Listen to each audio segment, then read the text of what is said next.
Shalom, selamat hari Minggu. Kembali lagi kita terkoneksi di live streaming. Saya percaya ada sukacita, kita akan muji dan menyembah Tuhan. Kita angkat satu lagu, ada kuasa di dalam nama Yesus. Berikan kemuliaan bagi Tuhan. Haleluya. Come on.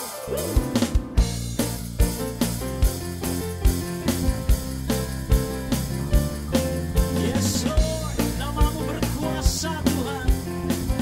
Sama-sama jemaat Tuhan katakan namanya Tuhanku, menara yang teguh, kota benteng perlindunganku, Allah yang perkasa, Dia Bapa yang kekal, gunung batu keselamatanku.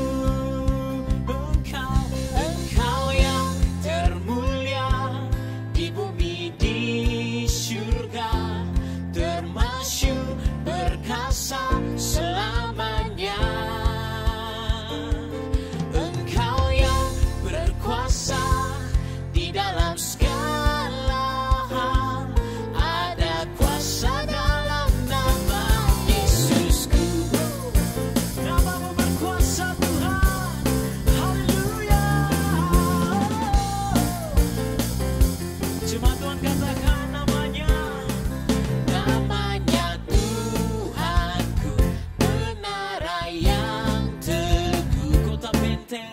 kota benteng perlindunganku, Allah yang perkasa,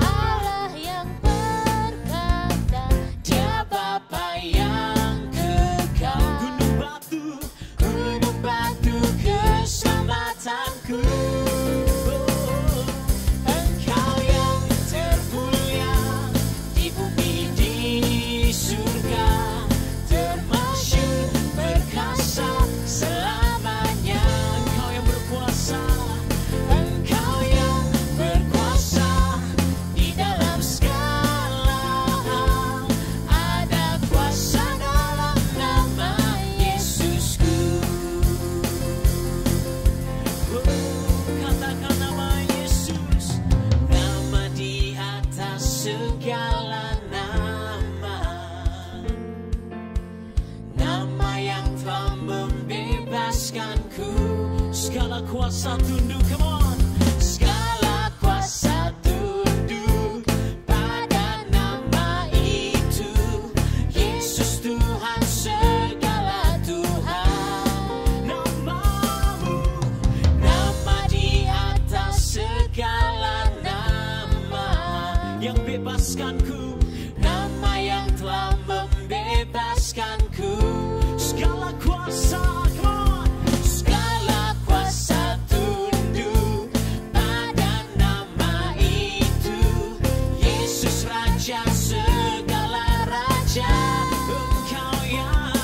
Engkau yang termulia di bumi di surga, termasyhur berkuasa selamanya. Engkau yang berkuasa, come on. Engkau yang termulia di bumi di surga, termasyhur berkuasa selamanya. Engkau yang berkuasa di dalam segala hal, ada kuasa dalam nama Yesusku. Engkau yang termulia di bumi di surga, termasyhur berkuasa selamanya. Cuma Tuhan katakan Engkau berkuasa. Engkau yang berkuasa di dalam segala hal, ada kuasa dalam nama Yesusku. Ada kuasa dalam nama Yesusku. Ada kuasa dalam nama Yesusku. Nama Yesus, menara yang kuat. Yes, Lord. Nama Yesus, kota benteng yang teguh. Nama Yesus, kalahkan semua musuh.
Yesus, menara yang kuat. Come on, nama Yesus, kota benteng yang teguh.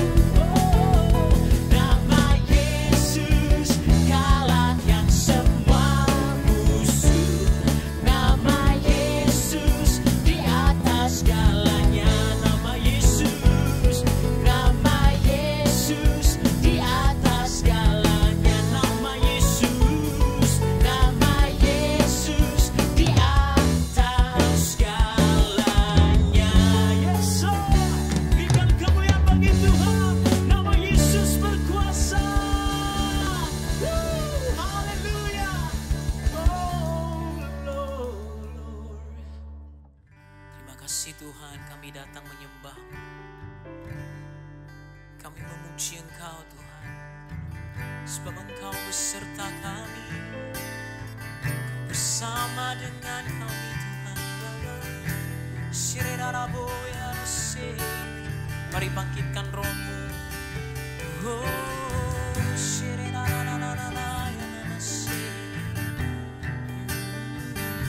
oh, mari nyanyikan lagu ini. Who makes the sun to rise and brings the earth new life? Never be Jesus, it is you.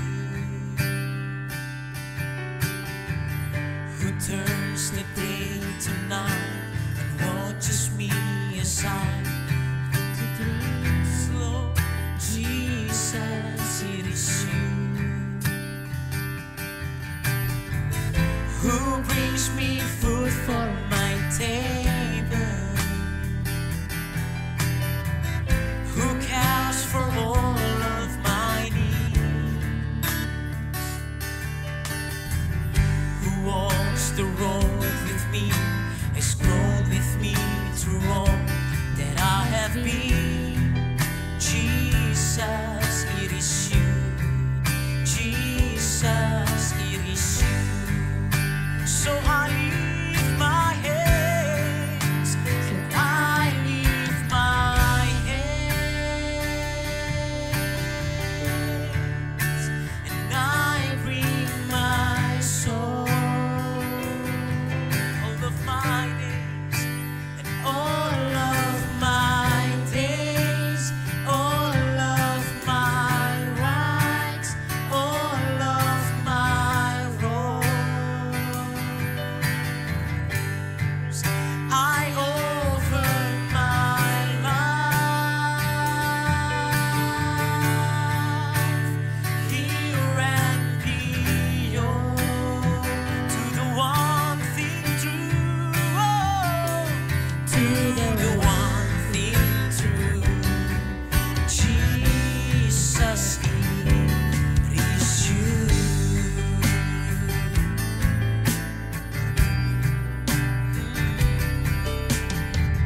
Who sees my brokenness and carries me when I'm frail and weak? Jesus, it is you. Who tells the storm to rest when I am overwhelmed and cannot speak? Jesus, it is you. Who wears my guilt on his shoulders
Kau ajaib Tuhan,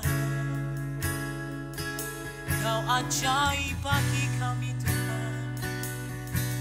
Kau dahsyat dan ajaib, kami nyanyikan kebesaran-Mu Tuhan. Kami nyanyikan kebenaran-Mu Bapa. Oh, terima kasih Tuhan. Terpujilah nama-Mu. Hati kami siap mendengarkan firman-Mu. Penuhi hati kami dengan perkataan-Mu ya Bapa.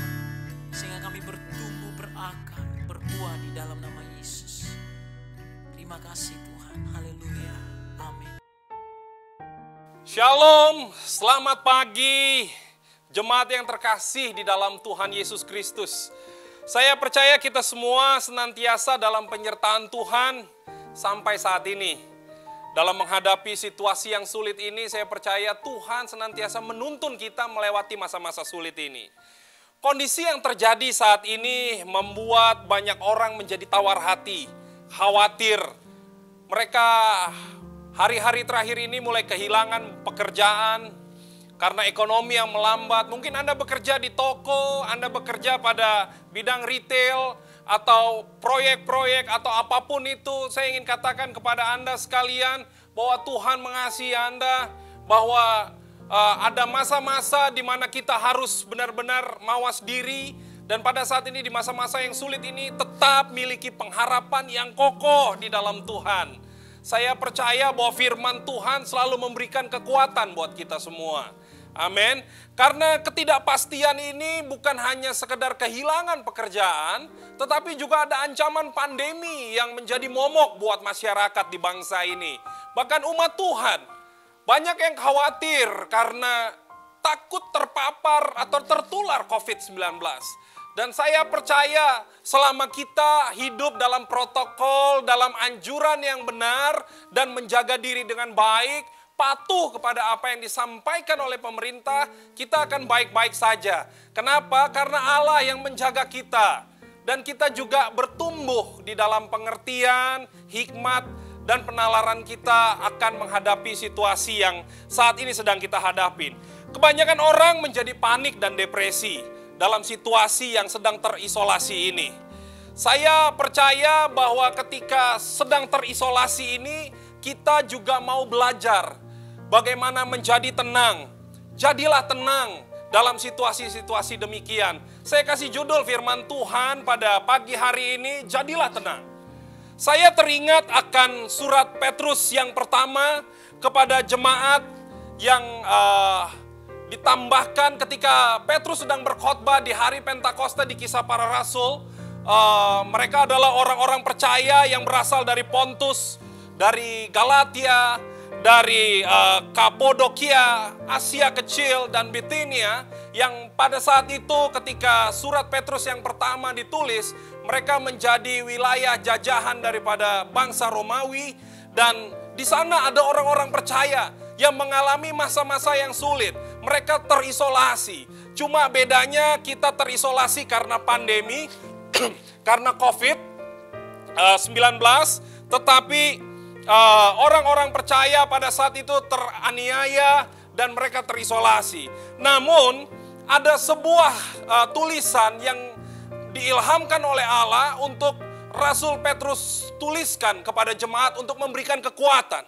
Surat Petrus pasal yang pertama sampai dengan pasal yang terakhir di bagian yang pertama ini berisi sebuah pengharapan yang kokoh dan penuh sukacita untuk umat Tuhan yang mengalami tekanan. Saya percaya ketika kita membahas nanti surat Petrus pasal yang pertama, 1 Petrus pasal yang keempat ayat yang ke-7, kita ingat garis besarnya adalah dituliskan untuk mereka yang sedang mengalami tekanan. Tanpa disadari, 4 minggu sudah kita terisolasi. Tapi Bapak Ibu Saudara sekalian, kita semua belajar untuk berharap kepada Tuhan. Selain itu juga dalam suratnya yang pertama Petrus menyampaikan pandangannya agar umat Tuhan mematuhi pemerintah dan jangan membuat atau membangkitkan amarah pemerintah. 1 Petrus pasal yang kedua ayat 13 sampai 15 menuliskan untuk menghormati dan tunduk kepada pemerintah. Dan saya percaya bagaimana caranya umat Tuhan untuk tunduk kepada pemerintah, tunjukkan teladan Kristus. Bahwa kita menghormati pemerintah seperti yang Yesus ajarkan di dalam kehidupan kita. Dalam tekanan yang begitu sulit bagi kita semua orang percaya pada saat ini, kita diminta menyadari penuh kondisi yang sedang kita hadapi. Kondisi yang tidak mudah. Kondisi yang membuat beberapa orang menjadi frustasi. Kondisi yang membuat beberapa orang kehilangan pengharapan. Tapi saya bersyukur kalau kita boleh mereview kembali apa yang kita pelajari minggu lalu, bahwa firman Tuhan mengingatkan kita sebagai pesan Paskah, selain kelahiran baru yang kita miliki, bahwa ada pengharapan yang kokoh di dalam Kristus. Katakan amin. Amin, Bapak Ibu Saudara sekalian. 1 Petrus pasal yang keempat, ayat yang ke-7 katakan begini. Kesudahan segala sesuatu sudah dekat. Kesudahan segala sesuatu sudah dekat. Karena itu kuasailah dirimu dan jadilah tenang, supaya kamu dapat berdoa. Ketika saya merenungkan firman Tuhan, saya mendapatkan sebuah clue, saudara, untuk berdoa. Ada 2 syarat untuk seorang bisa berdoa dengan produktif dan efektif. Yaitu menjadi tenang dan menguasai diri. Gak bisa satu-satu, kedua-duanya harus ada. Menjadi tenang dan menguasai diri supaya kita dapat berdoa. Lalu apa yang dimaksud menjadi tenang atau jadilah tenang? Ketenangan adalah keputusan untuk menjadi waspada dan sadar penuh atas situasi atau keadaan yang sedang kita hadapi. Jadi dalam keadaan yang demikian yang sedang kita hadapi ini, kita harus memutuskan menjadi waspada dan sadar penuh atas situasi ini. Menjadi tenang bukan berarti kita tidak berbuat apa-apa atau pasrah pada keadaan. Menjadi tenang artinya kita memiliki pikiran yang jernih. Kalau kita selidiki lebih dalam, 1 Petrus 4 ayat yang ke-7, ketika saya cari tahu kata-kata asli di dalam ayat tersebut, kata tenang di sana lahir dari sebuah bahasa Gerika, bahasa Yunani. Kata tenang sana muncul dengan kata soproneo. Soproneo ini artinya berpikiran jernih, berpikiran sehat, memiliki penguasaan diri atau pengekangan diri untuk beberapa terjemahan Alkitab yang lain, serta mengarahkan fokus kita kepada Allah. Jadi menjadi tenang itu bukan berarti berpangku tangan, bukan berarti tidak melakukan apa-apa atau pasrah, tetapi waspada, berpikir jernih, berpikir sehat, lalu meletakkan fokus kita kepada Allah, bukan kepada yang lain. Dalam kondisi ini fokus kita tidak boleh terpecah. Dalam melewati masa-masa sulit ini, fokus kita tidak boleh terpecah. Sekali lagi, kita harus fokus kepada Allah. Ketenangan membangun fokus kita kepada nomor 1, ketekunan untuk berdoa dan puasa. Saya bersyukur bahwa gereja Tuhan, bahwa umat Tuhan, kita ada dalam track yang benar. Sebelum kita merayakan Paskah dan Jumat Agung, gembala kita sudah memberikan pesan, memberikan instruksi, memberikan kekuatan, bahkan mengarahkan kita untuk mengambil waktu berdoa dan berpuasa. Seperti yang sedang kita jalankan pada saat ini. Dan saya percaya itu memberikan kekuatan di mana kita merendahkan diri, melepaskan ikatan-ikatan, menjadi pengantara buat bangsa kita. Dan saya percaya ini menjadi bagian yang baik buat umat Tuhan, bagi bangsa ini. Yang kedua, ketenangan membangun fokus kita kepada penyembahan. Setiap minggu kita selalu diingatkan pada sebuah pesan, jangan lupa untuk membangun mesbah keluarga, mesbah pribadi. Karena hal tersebut yang membuat Tuhan berkenan atas umatnya. Puji-pujian yang menyenangkan, penyembahan yang murni, yang naik sampai ke tahta Allah. Saya bersyukur dalam masa-masa isolasi seperti ini, kami sekeluarga, saya beserta istri dan anak-anak bisa punya waktu menyembah Tuhan, membangun mesbah keluarga lebih banyak dibandingkan sebelumnya. Bukan berarti saya mengamini COVID untuk memperbaiki diri, tetapi COVID menjadi kesempatan untuk kami mengevaluasi diri. Saya bersyukur dalam waktu-waktu mesbah keluarga kami berbagi tugas. Saya dan istri kita berdoa bukan hanya buat diri kita, bukan hanya buat keluarga kita, bukan hanya buat jemaat. Tetapi hari ini saya mulai melihat bagaimana Michela mulai berdoa buat bangsa Indonesia. Tuhan jaga Indonesia. Saya bersyukur bahwa kami punya kesempatan sebagai keluarga berdoa buat Indonesia. Louis punya kesempatan berdoa setiap malam buat mereka yang terkena COVID-19. Untuk ada mujizat kesembuhan. Setiap hari kita disuguhkan dengan berita kematian. Dengan kabar buruk yang menyatakan infeksi sudah sebanyak ini. Kapan kita mendengar kabar baik yang mengatakan puji Tuhan. Banyak orang disembuhkan karena mujizat daripada Tuhan. Saya percaya kalau kita sama-sama mengizinkan rohnya bekerja lewat mesbah-mesbah penyembahan yang kita bangun. Di hari-hari terakhir ini banyak kelompok-kelompok doa, banyak mesbah-mesbah yang dibangun. Bukan hanya para pendoa, tetapi setiap orang di bangsa ini yang percaya kepada Kristus mulai berdoa. Semua berlutut di hadapan Tuhan, meminta pertolongan Tuhan. Bahkan Bapak Ibu Saudara sekalian, gak ada obatnya. Kita semua sama-sama membutuhkan mujizat. Dan saya percaya bahwa kematian Kristus di kayu salib untuk mengalahkan COVID juga. Dan hari ini saya ingin katakan, mari kita hidup dalam hikmat dan pengertian yang benar. Tadi di depan saya sudah sampaikan, hormati pemerintah, hargai mereka, ikuti instruksi mereka, sambil kita membangun dan mawas diri di dalam kehidupan kita. Yang ketiga yang tidak kalah pentingnya adalah saling memperhatikan keadaan saudara-saudara seiman kita. Kita terisolasi, kita tidak bertemu. Saya rindu sekali dengan seluruh jemaat. Saya rindu sekali kita bisa beribadah bersama-sama. Pujian penyembahan bersama-sama di dalam rumah Tuhan. Tapi hari ini kita diminta untuk bisa menahan diri. Kita diminta untuk bisa beribadah dari rumah. Kita diminta untuk membangun kualitas penyembahan kita di rumah masing-masing. Dan saya percaya hari ini kita diminta menjadi waspada. Dan ketekunan membangun fokus selain berdoa, penyembahan, dan saling memperhatikan. Kenapa ketiga hal ini menjadi penting? Ingat, lawan kita bukan darah dan daging. Lawan kita adalah si jahat. 1 Petrus pasal yang kelima, ayat yang ke-8, dikatakan begini. Sadarlah dan berjaga-jagalah. Lawanmu si iblis berjalan keliling, sama seperti singa yang mengaum dan mencari orang yang dapat ditelannya. Kalau Anda ingat Yohanes 10 ayat 10, pencuri datang untuk mencuri, membunuh dan membinasakan. Hari-hari terakhir ini banyak dari orang yang terisolasi mulai mengasihani diri sendiri.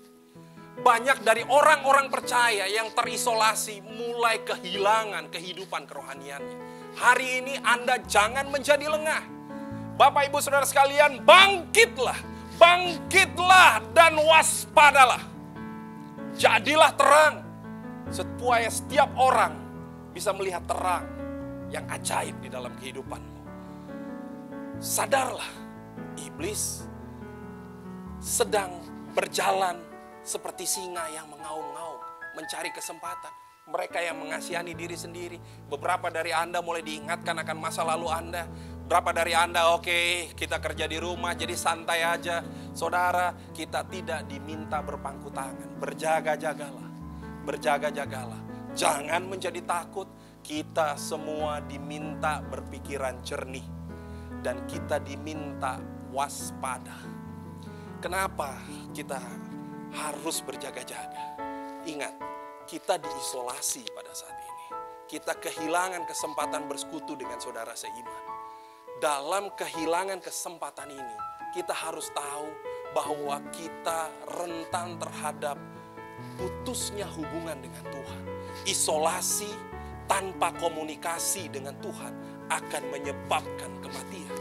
Saya sudah membagikan beberapa poin ini di pertemuan youth kemarin di talk show. Saya ingin katakan sama Anda sekalian, umat Tuhan. Dengar baik-baik. Isolasi tanpa komunikasi akan menghasilkan kematian. Yesus mengisolasi dirinya untuk memisahkan dirinya dari kerumunan, dari kumpulan orang banyak, untuk memiliki kesempatan berkomunikasi dengan Bapaknya, sehingga ia menghasilkan kehidupan. Ketika engkau membangun komunikasi yang baik dengan Tuhan di masa-masa isolasi ini, Bapak Ibu Saudara sekalian, kita menghasilkan kehidupan, kita menghasilkan kekuatan, kita menghasilkan kehidupan bukan hanya buat diri kita, tapi buat orang lain juga. Memang tugas dari si jahat, memang tugas dari iblis untuk memisahkan kita. Kalau Anda lihat definisi kata diabolos dari kata iblis ini, dikatakan begini, Satan the prince of demons, the author of evil, persecuting good men, estranging mankind from God, and enticing them to sin, afflicting them with disease by means of demon who takes possession of their bodies at his bidding. Bapak Ibu Saudara sekalian, dengar baik-baik. Jangan izinkan di masa ini iblis melemparkan ketakutan, iblis melemparkan kekhawatiran, iblis melemparkan segala sesuatu yang jahat di dalam pikiran kita, tetapi kita menjadi cerdas dan menjadi sadar bahwa Allah memelihara kita. Allah menjauhkan kita dari yang jahat. Iblis selalu menjauhkan kita dari Tuhan. Mari kita mendekat kepada Tuhan. Diabolos bertugas untuk memisahkan kita dari Tuhan dan membujuk kita untuk melakukan dosa. Dosa apa yang paling gampang yang kita lakukan di masa-masa isolasi ini? Dengar baik-baik. Mengasihani diri sendiri. Menjadi khawatir bahwa tidak ada lagi masa depan. Siapa yang percaya kepada Allah, siapa yang percaya kepada masa depan, ia harus percaya kedua-duanya itu ada. Bapak Ibu Saudara sekalian, masa depan kita ada di tangan Allah. Apa yang bisa kita simpulkan? Kita menjadi fokus, kita membangun fokus kita di dalam doa dan puasa, penyembahan, dan saling memperhatikan. Tujuannya adalah membangun ketenangan, supaya kita bisa mengalahkan yang jahat. Bapak Ibu Saudara sekalian, apa yang dapat kita simpulkan dari apa yang telah kita pelajari dari 2 ayat firman Tuhan tadi? Nomor 1, orang yang tenang pasti memiliki kekuatan. Janganlah kekuatanmu menjadi lemah. Kalau engkau tawar hati, kekuatanmu lemah. Tetapi ketika engkau menjadi tenang, engkau memiliki kekuatan. Yesaya 30 ayat 15 katakan begini, sebab beginilah firman Tuhan yang Maha Kudus, Allah Israel. Dengan bertobat dan tinggal diam, kamu akan diselamatkan. Dalam tinggal tenang dan percaya terletak kekuatanmu. Dalam tinggal tenang terletak kekuatanmu. Jadilah tenang. Jadilah waspada. Jadilah berpikir jernih. Jadilah tidak khawatir. Itulah kekuatan. Itulah kekuatan engkau di tengah-tengah keluarga. Kalau ada anggota keluarga kita yang mulai kehilangan pengharapan, yang mulai tawar hati, katakan kepada mereka, jadilah tenang. Jadilah tenang. Karena ia akan memberikan kekuatan. Yang kedua, orang yang tenang mengetahui sumber perlindungannya. Di manakah letak perlindungan kita kalau bukan di hadapan Tuhan? Kemanapun engkau pergi ke seluruh penjuru bumi ini, tidak ada tempat yang paling aman selain daripada hadirat Tuhan. Kita sering mendengar Mazmur pasal yang ke-62. Tapi hari-hari ini biar itu menjadi kekuatan buat kita. Hanya dekat Allah saja aku tenang. Dan daripadanya lah keselamatanku. Mazmur 62 ayat 2 sampai yang ke-6. Saya bacakan. Hanya dialah gunung batu dan keselamatanku. Kota bentengku, aku tidak akan goyah. Berapa lamakah kamu hendak menyerbu seseorang? Hendak meremukkan dia? Hai kamu sekalian, seperti terhadap dinding yang miring, terhadap tembok yang hendak roboh. Mereka hanya bermaksud menghempaskan dia dari kedudukannya yang tinggi. Mereka suka berkata dusta. Dengan mulutnya mereka memberkati, tapi dengan hatinya mereka mengutuki. Hanya pada Allah saja kiranya aku tenang, sebab daripadanya lah harapanku. Amin. Ia gunung batu kita. Kemanapun kau pergi, perlindungan Tuhan menyertai engkau. Kenapa kita bisa bicara begini? Bapak, Ibu, Saudara sekalian, dengar baik-baik. Saya menyambung apa yang minggu lalu disampaikan. Dalam lahir baru, kita punya identitas dan status yang baru. Sehingga kita punya pengharapan yang kokoh. Kita adalah orang-orang yang tenang. Karena mengetahui sumber perlindungan. Kita adalah orang-orang yang tenang. Karena kita memiliki kekuatan. Hari ini, kalau engkau ingin tenang dalam hidupmu, izinkan Ia yang menuntun engkau ke air yang tenang. Masuk dalam hidupmu. Mungkin hari ini, engkau sudah lama meninggalkan Dia. Mungkin hari ini engkau kehilangan waktu pribadimu dengan Tuhan. Atau engkau lahir dalam keluarga Kristen. Lahir dalam identitas Kristen. Tapi engkau tidak pernah mengalami damai atau ketenangan yang abadi itu. Hari ini izinkan Ia masuk. Katakan pada yang jahat, stop, hari ini saya milik Kristus. Kalau engkau mau bersama-sama membuka hatimu dan mengizinkan Kristus masuk dalam hidupmu, mengaku dengan mulutmu dan menerima dengan hatimu, hari ini dimanapun engkau berada, buka hatimu, letakkan tanganmu di dada. Mari kita berdoa bersama-sama. Bapa, terima kasih buat firman-Mu. Terima kasih buat kesempatan di tengah keadaan yang menakutkan, di tengah keadaan yang mengkhawatirkan. Hari ini ya Bapa, kami mau menjadi tenang. Kami mau berharap penuh kepada Engkau. Tuhan Yesus, hari ini saya memutuskan, ikuti bersama-sama. Tuhan Yesus, hari ini saya memutuskan, mengizinkan Engkau masuk ke dalam hidupku secara pribadi. Menjadi Tuhan dan Juru Selamat. Ampuni akan dosa dan pelanggaranku. Ampuni akan hal-hal yang jahat yang pernah aku lakukan. Hari ini aku mau damai sejahtera. Aku mau ketenangan itu. Engkau menuntun aku ke padang rumput yang hijau dan air yang tenang untuk bisa bersekutu dengan Engkau. Dan aku percaya hari ini hidupku diubahkan. Hari ini yang jahat tidak akan bisa mengambilnya lagi karena Kristus masuk di dalam kehidupanku. Terima kasih ya Bapa buat mereka yang meletakkan tangannya di dada, yang mengizinkan Engkau masuk secara pribadi menjadi Tuhan dan Juru Selamat. Dan hari ini aku mau berdoa secara khusus buat mereka yang sakit, mereka yang mengalami kelemahan fisik. Kami mengucap syukur buat kematian Kristus di kayu salib yang menggantikan setiap sakit penyakit kami. Dan aku percaya kesembuhan demi kesembuhan terjadi di dalam nama Tuhan Yesus. Dan aku percaya sukacita dan damai sejahtera turun atas umat-Mu, pemeliharaanmu, damai-Mu, ketenangan-Mu turun. Terima kasih ya Bapa. Di dalam nama Tuhan Yesus kami berdoa dan mengucap syukur. Dan kita semua yang percaya katakan amin. Amin. Saya percaya bahwa Anda diberkati dan Anda mendapatkan kekuatan baru. Jadilah tenang karena engkau memiliki kekuatan. Dan jadilah tenang karena engkau sadar siapa Allah yang menjadi sumber perlindungan. Tuhan memberkati engkau. Dimanapun engkau berada umat Tuhan, Tuhan Yesus beserta engkau. Amin.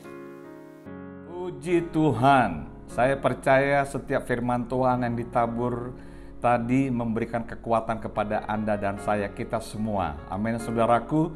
Satu hal yang saya belajar dari firman Tuhan itu adalah tentang bahwa orang yang memiliki ketenangan akan mendapatkan kekuatan. Dan kekuatan itu kita tahu semuanya sumbernya daripada Tuhan kita. Amin, saudaraku. Di dalam menghadapi COVID-19 ini, tenang di hadapan Tuhan, percaya yang terbaik daripada Tuhan, bahwa Tuhan akan melewati segala-galanya ini dengan sempurna dan akan melindungi kita semua. Ada 3 hal yang akan saya sampaikan mengingatkan semua jemaat. Yang pertama, jangan lupa kita ada doa jemaat setiap hari Jumat jam 8 malam melalui Zoom. Pastikan Anda hadir di pertemuan doa jemaat. Yang kedua, jangan lupa membangun mesbah pribadi dan mesbah keluarga di rumah Anda masing-masing. Amin, saudaraku. Cari Tuhan, sembah Tuhan, minta kepada Tuhan hikmat daripada Dia dalam menghadapi segala-galanya ini. Yang ketiga, kita mengikuti imbauan pemerintah untuk di dalam hal pembatasan sosial berskala besar. Ya, pastikan kita stay at home, cuci tangan Anda, jaga jarak, ya, jaga kebersihan, ya, gunakan masker juga, jangan lupa, ya. Percaya Tuhan melindungi setiap daripada keluarga kita semuanya. Amin, saudaraku. Mari kita satukan hati, kita berdoa kepada Tuhan. Bapa, di dalam nama Tuhan Yesus, terima kasih untuk kebaikan Engkau. Kami telah mendengarkan firman-Mu yang disampaikan oleh hamba-Mu. Hamba berdoa Tuhan, Engkau terus menjaga kami, melindungi kami dari segala apa yang sedang kami hadapi saat ini ya Tuhan. Dan kami percaya Tuhan, penyertaan Engkau ada selalu di dalam setiap kehidupan umat Tuhan. Kami percaya Tuhan, Engkau menjaga seluruh hidup kami di dalam nama Tuhan Yesus. Mari kita berdoa sebagaimana yang Tuhan Yesus ajarkan kepada murid-muridnya, doa Bapa kami. Bapa kami yang ada di sorga, dikuduskanlah nama-Mu, datanglah kerajaan-Mu, jadilah kehendak-Mu di bumi seperti di sorga. Berikanlah kami pada hari ini makanan kami yang secukupnya. Dan ampunilah kami akan kesalahan kami seperti kami juga mengampuni orang yang bersalah kepada kami. Dan janganlah membawa kami ke dalam pencobaan, tetapi lepaskanlah kami daripada yang jahat, karena Engkaulah yang punya kerajaan dan kuasa dan kemuliaannya sampai selama-lamanya. Kiranya Tuhan memberkati engkau dan melindungi engkau. Tuhan menyinari engkau dengan wajah-Nya dan memberi engkau kasih karunia. Tuhan menghadapkan wajah-Nya kepadamu, memberi engkau damai sejahtera. Di dalam nama Tuhan Yesus, kami sudah berdoa dan mengucap syukur. Yang percaya dan diberkati Tuhan berkata, amin.